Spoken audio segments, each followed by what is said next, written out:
Hello दोस्तों, स्वागत है आपका यूट्यूब चैनल एजू थॉट्स में। दोस्तों, आपको इस चैनल पर साइंस, जीके और करंट अफेयर से संबंधित क्लासेस मिलेगी।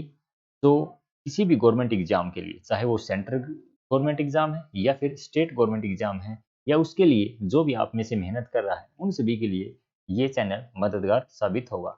तो चलिए शुरू करते हैं आज की महत्वपूर्ण क्लास, जो रहेगी साइंस टॉपिक से। तो देखिएगा, पहला क्वेश्चन है आपका, the purest form of iron is, लोहे का शुद्धतम रूप कौन सा है।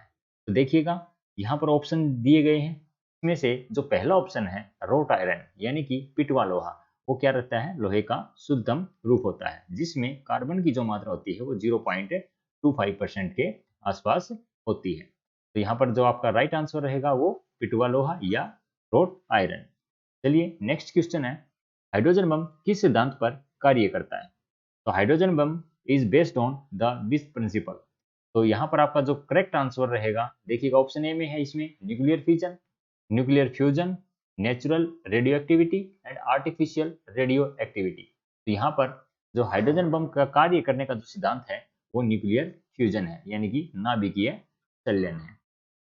चलिए नेक्स्ट क्वेश्चन है, which of the following are chemical change, निम्न में से कौन सा रासायनिक परिवर्तन है। तो सबसे पहले आपके पास जो ऑप्शन दिए गए हैं, देखना है कि इसमें से क्या क्या ऑप्शन जो है। तो सबसे पहले आपको ये भी पता होना चाहिए कि रासायनिक और भौतिक परिवर्तन होते क्या है, यानी कि केमिकल चेंज और रासायनिक परिवर्तन। यानी कि इसमें जो कोई भी नया प्रोडक्ट जो बनता है वो रासायनिक परिवर्तन से बनता है। तो देखिएगा, पहला ऑप्शन है cooking of food, digestion of the food and freezing of water, या बोथ ए एंड बी। तो यहाँ पर जो भोजन का पकना है वो भी क्या है, एक केमिकल चेंज है, और दूसरा डाइजेशन ऑफ द फूड भी क्या है, आपका केमिकल चेंज है। पानी का जो जमना है वो आपका फिजिकल चेंज में आता है, जिसमें सिर्फ पानी की क्या है, स्टेट चेंज होती है, यानी कि क्या होता है, लिक्विड से सॉलिड की फॉर्म में चला जाता है, बाकी उसकी जो प्रॉपर्टीज हैं वो सेम रहती है। लेकिन केमिकल चेंज में क्या है, उसकी प्रॉपर्टीज, उसका स्वाद, उसका टेस्ट, सब कुछ क्या हो जाता है, चेंज हो जाता है और एक नया प्रोडक्ट बनकर आता है। तो यहाँ पर जो ऑप्शन ए और बी है, यानी कि ऑप्शन डी आपका ठीक रहेगा, जिसमें क्या लिखा गया है, बोथ ए एंड बी, कि इसमें बोथ ए एंड बी दोनों ठीक है। तो यानी कि दोनों ए और बी आपका क्या रहेगा, करेक्ट आंसर रहेगा। चलिए नेक्स्ट क्वेश्चन है, which of the following is not a compound, निम्न में से कौन सा यौगिक नहीं है। यानी कि दो या दो से अधिक सब्सटेंस जब एक सर्टेन अमाउंट में मिलते हैं तो क्या बनाते हैं, कंपाउंड मिलते हैं।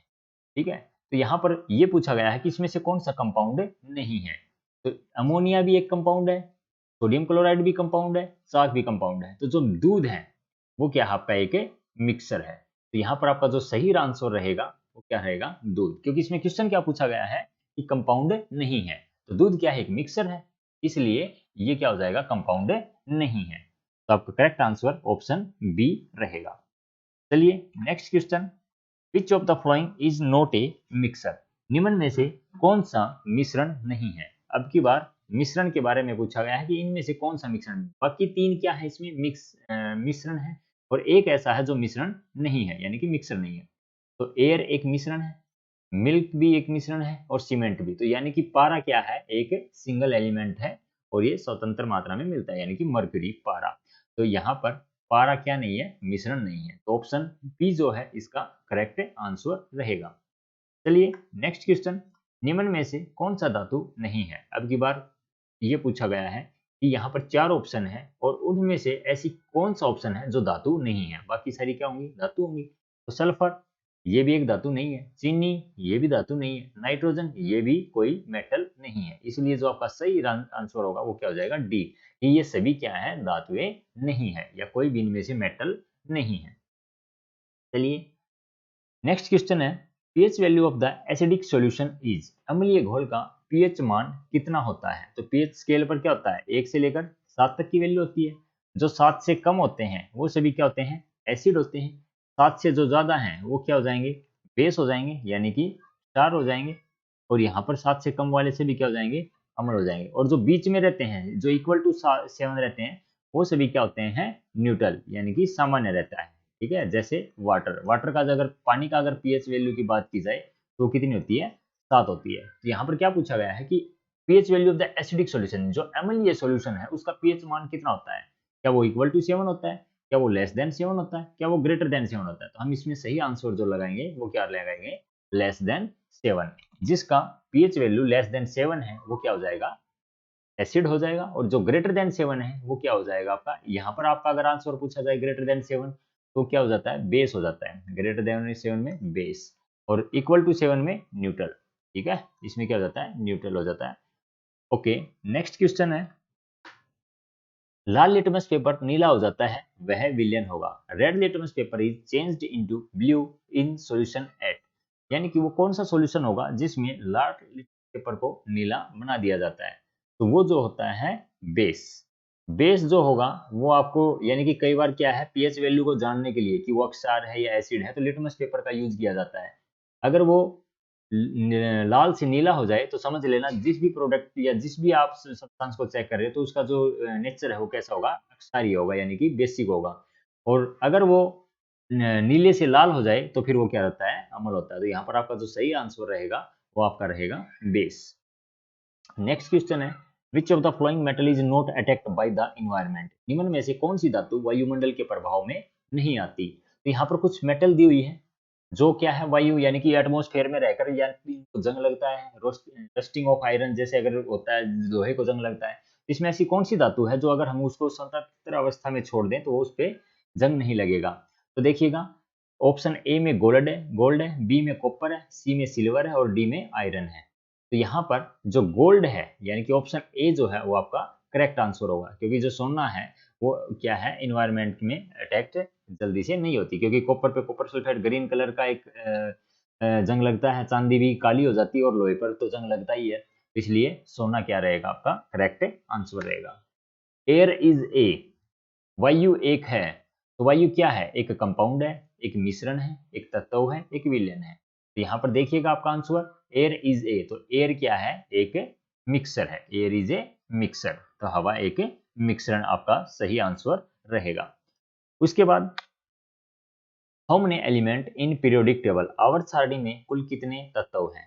तो देखिएगा ऑप्शन ए 119, 120, 118 एंड लास्ट है 114। तो इसमें सही जो आंसर रहेगा वो आपका 118 रहेगा, क्योंकि आवर्त सारणी में जितने नॉन जो एलिमेंट है वो कितने हैं, 118 है। कई बार इसमें यह भी पूछा जाता है कि आवर्त सारणी जैसे पीरियोडिक टेबल है तो उसमें कितने ग्रुप हैं और कितने पीरियड है? तो इसमें 7 पीरियड होते हैं, ठीक है, और 18 इसमें क्या होते हैं, ग्रुप होते हैं। ठीक है, उसके बाद, आग बुझाने में काम आने वाली गैस कौन सी है? कार्बन डाइऑक्साइड है, ऑक्सीजन है, नाइट्रोजन है या फिर सल्फर है? तो the gas use to extinguish the fire is, तो आपका जो सही आंसर रहेगा वो आपका रहेगा कार्बन डाइऑक्साइड। कार्बन डाइऑक्साइड जो गैस है वो क्या है, सॉलिड CO2 भी जिसको बोलते हैं, ड्राई आइस भी जिसको बोलते हैं, यानी कि कार्बन डाइऑक्साइड क्या होती है, आग बुझाने में काम आने वाली गैस है। चलिए नेक्स्ट क्वेश्चन है, the aqueous solution of which gas has a strong acidic property. इस गैस के अम्लीय या जलीय घोल में प्रबल अम्लीय गुण होते हैं। ये कुछ गैसें दी हुई हैं जिनका जो अगर हम उसका सॉल्यूशन कुछ अगर बनाएंगे तो उसकी प्रॉपर्टीज सबसे ज्यादा जो एसिडिक होगी वो किसकी होगी? तो कार्बन डाइऑक्साइड होगा, ऑक्सीजन होगा या सल्फर डाइऑक्साइड होगा या कोई नहीं होगा? इसमें आपका जो करेक्ट आंसर है वो आपका हो जाएगा sulphur dioxide. Okay, sulphur dioxide का अगर अक्सर सॉल्यूशन अगर देखेंगे तो उसकी जो प्रॉपर्टी होगी वो स्ट्रॉन्ग एसिडिक होगी। चलिए next question, the most important compound for plant growth are made of. पौधे की वृद्धि के लिए सर्वाधिक महत्वपूर्ण यौगिक बने होते हैं, वो ऑक्सीजन के होते हैं, कार्बन डाइऑक्साइड होता है, नाइट्रोजन होता है या हाइड्रोजन? तो देखिएगा इसका जो सही आंसर है वो आपका क्या रहेगा, नाइट्रोजन। क्योंकि आपने कई बार देखा होगा खेतों वगैरह में जो खाद वगैरह डालते हैं, जैसे यूरिया मोस्टली क्या है डाली जाती है, तो उसमें उसके अगर आप जो लेके आते हो तो उस पर लिखा होता है, ठीक है ना, नाइट्रोजन 46% या कुछ उसकी अमाउंट लिखी होती है। तो जो ये नाइट्रोजन होती है ये पौधों की क्या है, ग्रोथ के लिए अच्छी होती है। नाइट्रोजन से क्या है, पौधे की जो ग्रोथ है वो अच्छी होती है, तो इसलिए आपका जो करेक्ट आंसर है वो क्या होगा, नाइट्रोजन। चलिएगा next question, by which process normal salt are obtained from sea water. समुद्र के पानी से नमक किस विधि से निकाला जाता है? तो फ्रीज करके बन तो निकाला बिल्कुल ही नहीं होगा, ये ऑप्शन तो बिल्कुल ही नहीं होगा। तो इसमें देखिएगा वेपोरेशन होगा या बाय मेल्टिंग होगा या नन। तो यहाँ पर वेपोराइजेशन जो प्रोसेस है, समुद्र के पानी से क्या किया जाता है, नमक निकाला जाता है, क्योंकि वहां पर समुद्र के किनारे क्या है, बड़ी बड़ी क्या बना दिए जाते हैं, खेत बना दिए जाते हैं ऐसे, और उसमें क्या भर दिया जाता है, पानी, और बाद में उसको क्या है, धूप से वो क्या होता है, पानी वेपोराइज हो जाता है और सिर्फ अंदर क्या बचता है, नमक बचता है और उसको फिर बाद में फिल्टर वगैरह करके यूजेबल बनाया जाता है। तो चलिए next question, the first metal used by the human was, बहुत बार पूछा गया है ये क्वेश्चन, मानव द्वारा प्रयोग की गई पहली धातु कौन सी है? तो मानव ने सबसे पहले कौन सी धातु को यूज किया था? कॉपर यानी कि तांबा।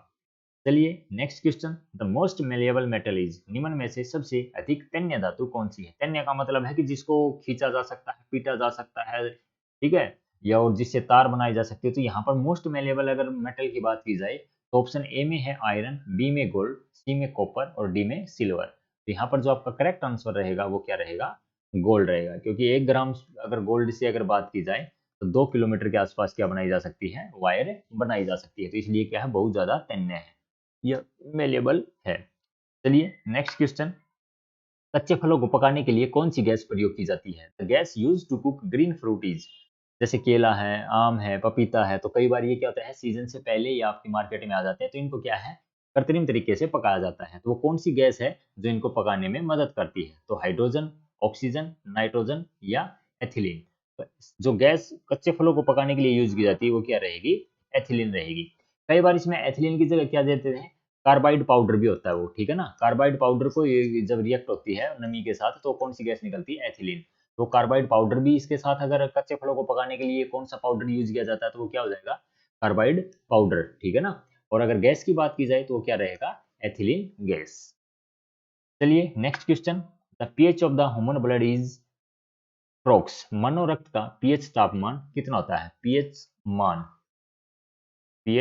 मान कितना होता है? तो मानो जो ब्लड है उसका जो पीएच मान है वो 6.0, 7.4, 3.4 या 9.7। इसका जो करेक्ट आंसर है क्या रहेगा आपका?